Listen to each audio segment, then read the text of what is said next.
Shalom. Today's health topic I would like to share about temperance.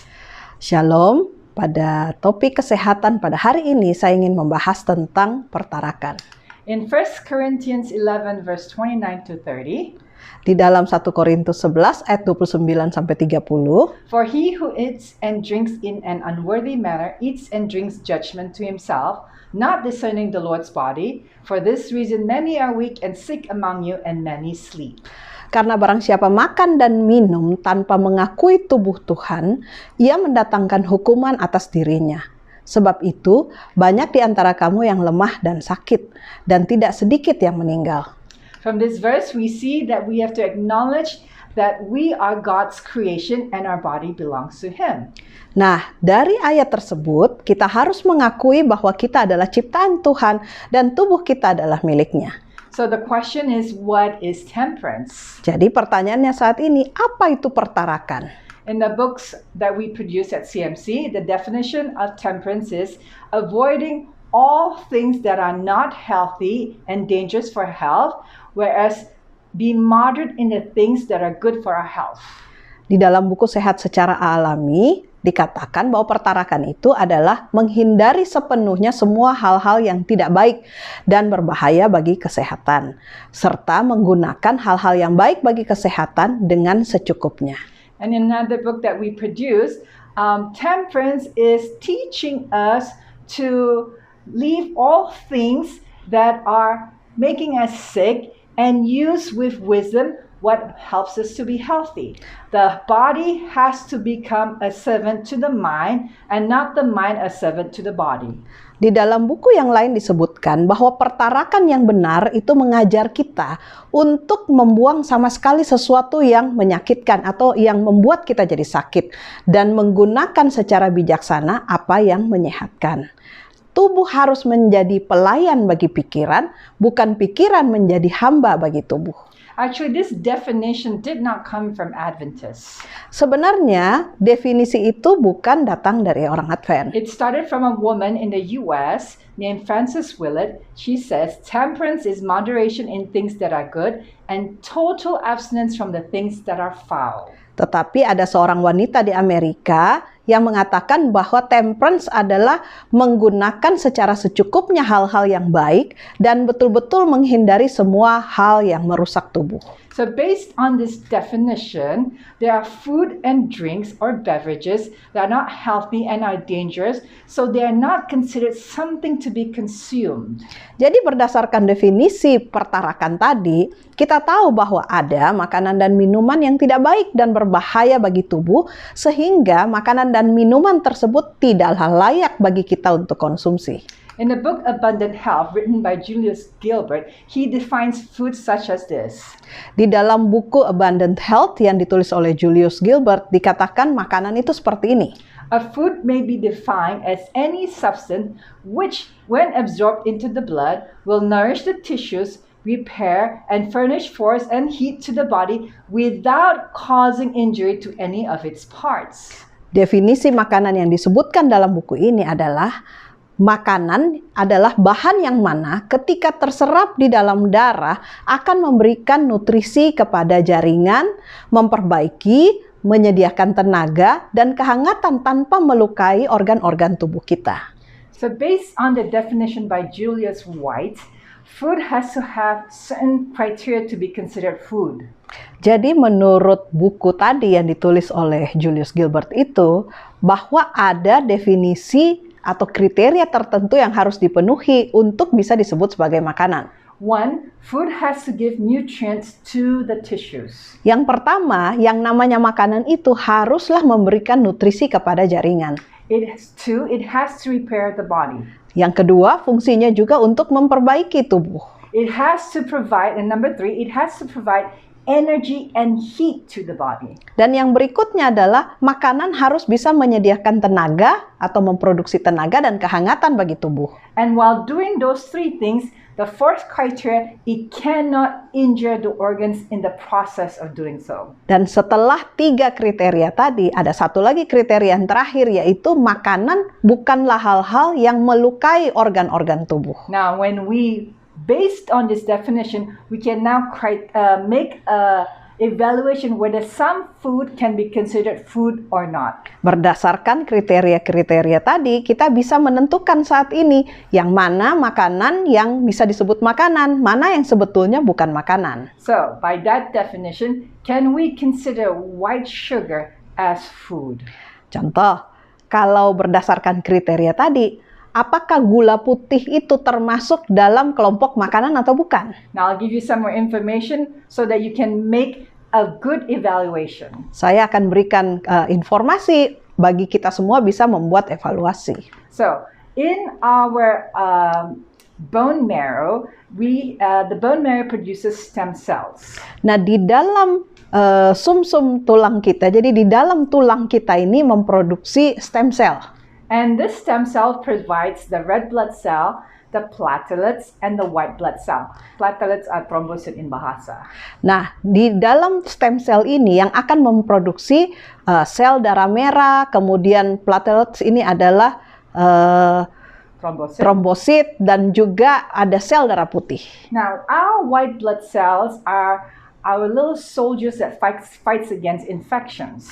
Jadi kita punya sel darah putih itu adalah pasukan atau tentara untuk bisa berperang melawan infeksi. So I'm showing you a chart. Jadi saya mau tunjukkan suatu daftar. So one white blood cell can fight about 14 bacteria. Jadi satu sel darah putih itu bisa berperang, bisa menang melawan 14 bakteri. But the moment you consume about 6 teaspoons, which is 24 grams, so its efficiency to fight has reduced from 14 to 10. So it has reduced to 25%.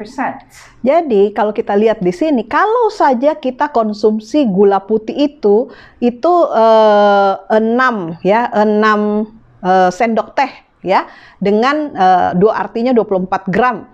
Itu mengurangi efektivitas, mengurangi kekuatan tentara sel darah putih untuk melawan bakteri ya. Jadi turun dia 25%. So if we look at the table, if we consume 24 teaspoons, which is about 96 grams, about 100 grams, the ratio of the ability of the white blood cell is 1:1 now.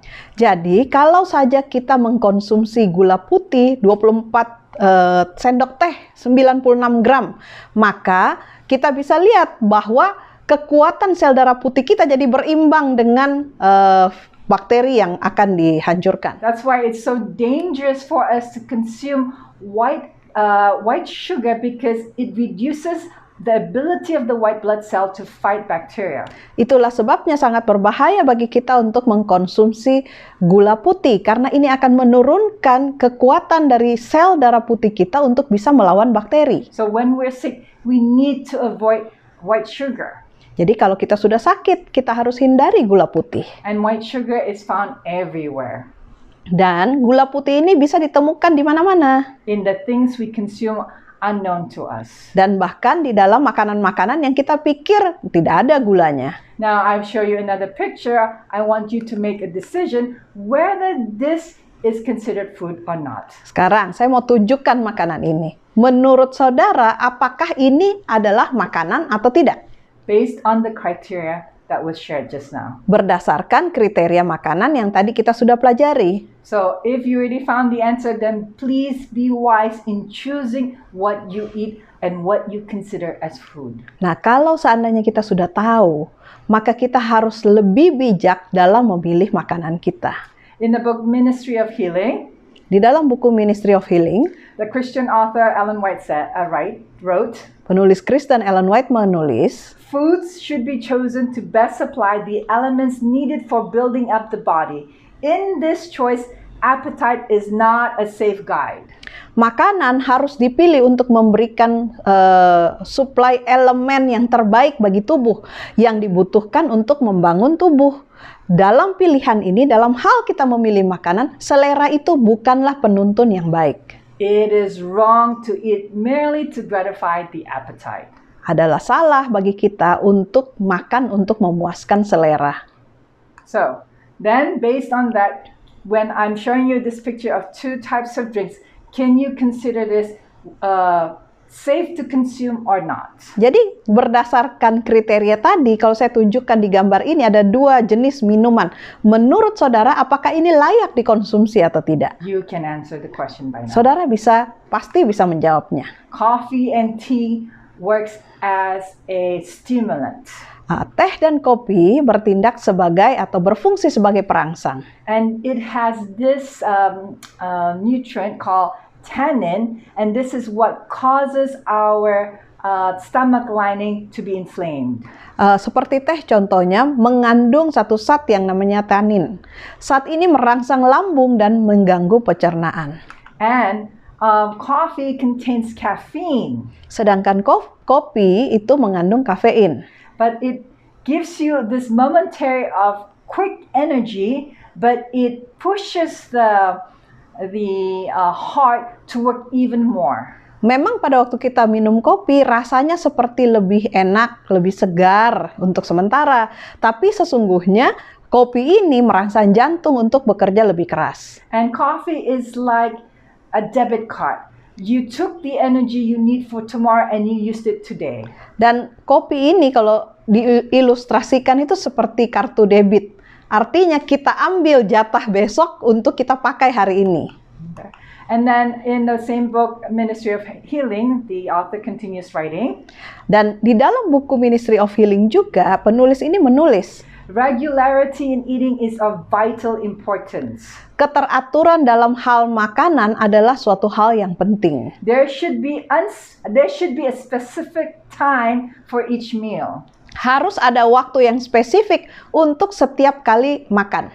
At this time, let everyone eat what the system requires and then take nothing more until the next meal. Pada waktu makan, biarlah setiap orang makan apa yang dibutuhkan oleh tubuh dan tidak mengkonsumsi makanan apapun lagi sampai kita waktu makan berikutnya. So basically, she's saying be consistent at the time you eat and do not eat between meals. Intinya adalah dia mengatakan yang pertama, harus konsisten, teratur jam makannya. Yang kedua adalah jangan ngemil atau makan di antara jam makan. And then she continues to wrote. Dan kemudian dia juga tulis, there are many who eat when the system needs no food at irregular intervals and between meals because they have not sufficient strength of will to resist the inclination. Ada banyak orang yang makan ketika tubuh sebetulnya tidak membutuhkan makanan pada waktu yang tidak beraturan dan di antara waktu makan karena mereka tidak punya kekuatan atau tekad untuk menolak kecenderungan untuk mau makan. See, I grew up snacking. Saya sendiri dibesarkan dengan kebiasaan ngemil. And because of that, the microbiome in my intestines always telling my brain, eat this, because we've trained it to eat at improper times. Nah, oleh karena itu, mikrobiom yang ada di dalam tubuh saya ini selalu menggoda dan seperti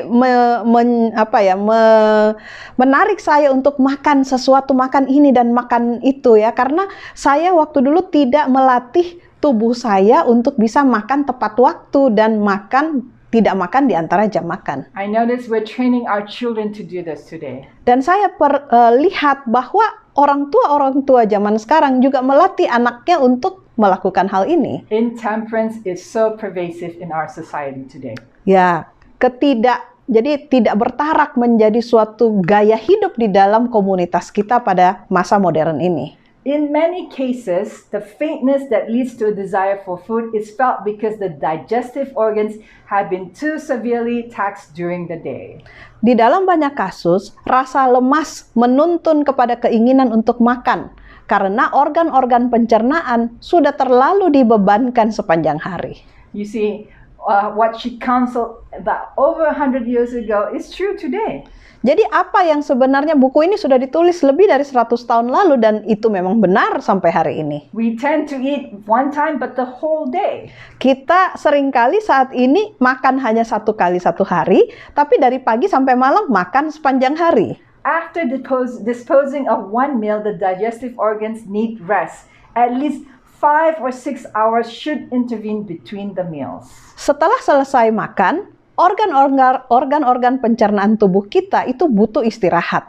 setidaknya 5-6 jam di antara waktu makan. How many of us give our stomach a rest of 5 to 6 hours? Berapa banyak dari kita yang setiap hari memberikan istirahat bagi lambung kita selama 5-6 jam sebelum kita makan lagi? I can say I did not study this when I was growing up. Saya bisa katakan bahwa waktu saya bertumbuh dewasa, saya tidak tahu tentang hal ini. And so it has affected my health today. Itu akhirnya mempengaruhi kesehatan saya pada hari ini. So why do we need about 5 to 6 hours to eat between meals?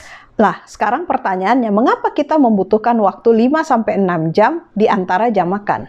It takes 2 hours for our stomach to digest the solid food to become liquid.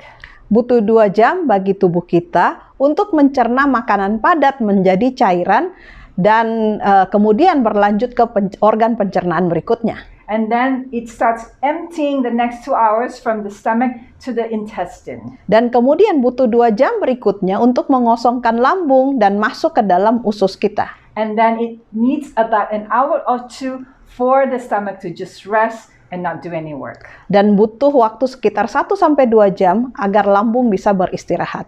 So this is under the condition you did not put in too much fatty food, sugary food, and highly meat food.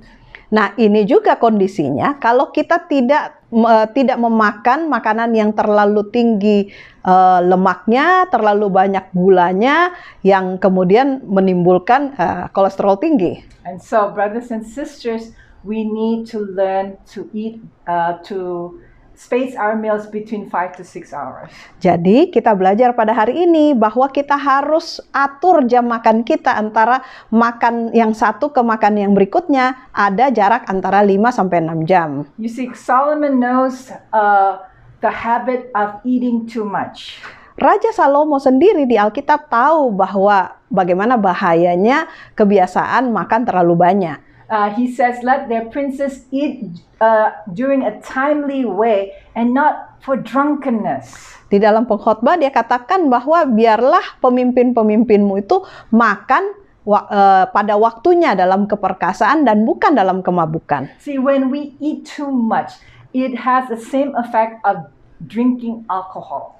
Jadi kalau kita makan terlalu banyak nih, berkelebihan, perhatikan efeknya itu kurang lebih sama seperti ketika kita mabuk dengan alkohol. Reason why is that when the body is trying to process a big meal, there is a lot of glucose that has been produced, and so the glucose gets into the brain. Hence, there is that effect of drunkenness, like you feel your head is heavy. Ya, alasannya adalah ketika kita makan terlalu banyak, ini menghasilkan glukosa. Dan glukosa ini ketika naik ke dalam otak, ini membuat pikiran kita jadi berat, jadi tidak bisa berpikir. So, eat at the time you need to eat, which is breakfast and lunch, and possibly dinner, and just eat enough. Jadi, makanlah pada waktunya. Jam makan kita yang teratur untuk makan pagi, harus makan juga di jam yang teratur untuk makan siang, dan kalau masih ada makan malam ya, hanya yang ringan, tapi makanlah secukupnya saja. So here are my tips how to be temperate. Jadi inilah beberapa tips untuk hidup bisa lebih bertarak. First, do not assume all food falls under the category of food. Jadi yang pertama, kita harus hati-hati, tidak semua makanan yang kita lihat makanan itu adalah layak untuk disebut sebagai makanan. Don't snack. Yang kedua, jangan ngemil. And number 3, let your stomach digest and give your stomach enough time to rest. Let you eat between 5 to 6 hours between meals. Yang ketiga adalah biarkan lambung itu bisa mencerna dan beristirahat selama 5-6 jam di antara jam makan. Now tip number 4 is a struggle, I have to admit. Nah, tip nomor 4 ini adalah suatu pergumulan. I encourage people to not eat dinner at night. Saya sangat mendorong agar kita mulai melatih untuk tidak makan malam. The Jews actually, they practice 2 meals a day. Orang Yahudi zaman dahulu mempraktekkan hanya makan 2 kali sehari. Reason why is because at 7 o'clock, your body starts to detox. And if you put something in, it does not start the process of detox. Alasannya adalah karena mulai sekitar jam 7 malam, tubuh kita sebenarnya mulai melakukan proses detoksifikasi, mengeluarkan racun. Tapi kalau kita masih tambahin lagi, masukin lagi makanan, maka proses itu jadi terganggu. So, allow this body that God has created to do the work of detox part in the evening hours. Jadi kita harus biarkan tubuh yang Tuhan ciptakan ini melakukan pekerjaan detoksifikasi, mengeluarkan racun dari tubuh kita pada waktu malam hari. And for many of us who are sedentary workers, who just go to the office and we're not farmers, physical or working in a construction, eat 2 meals a day. Nah, bagi kita yang pekerjaan kita tidak terlalu banyak pakai tenaga secara fisik, mungkin beda sama seperti petani atau pekerja di konstruksi bangunan. Tapi kalau pekerjaan kita yang lebih banyak diam sebetulnya ke kantor, kita harus latih untuk makan 2 kali sehari. So eat your breakfast between 8 to 9. Jadi makanlah sarapan pagi antara jam 8 sampai jam 9 pagi. And then your lunch, if you add 6 hours, is about between 2 to 3 o'clock. Dan makan siang setelah kita tambahkan 5 sampai 6 jam, makan sianglah pada sekitar jam 2 sampai jam 3 sore. So this will fulfill the body's requirement of 5 to 6 hours of rest. Sehingga ini bisa memenuhi persyaratan tadi, kasih istirahat 5 sampai 6 jam bagi lambung. And don't sleep late, because if you sleep late, you will be hungry. Dan satu lagi, pada waktu malam hari jangan tidur larut malam, karena kalau kita tidur larut malam, kita akan merasa lapar. In 1 Corinthians 6 verse 19 and 20, di dalam 1 Korintus 6 ayat 19 sampai 20, our body is the temple of the Holy Spirit. Tubuhmu adalah bait Roh Kudus. Glorify God with our body. Untuk itu, kita harus memuliakan Allah melalui tubuh kita. Choose to glorify God. Jadi pilihlah untuk memuliakan Tuhan. And we will receive power for Him to be temperate. Maka kita akan menerima kuasa dari Tuhan untuk bisa bertarak, bisa mengendalikan diri. And we will consume food that is considered food. Sehingga kita bisa mengkonsumsi makanan-makanan yang layak untuk dimakan, yang sehat untuk dimakan. Thank you for your time. Thank you for your attention. God bless. Terima kasih untuk waktu dan juga perhatian saudara. Tuhan memberkati kita semua.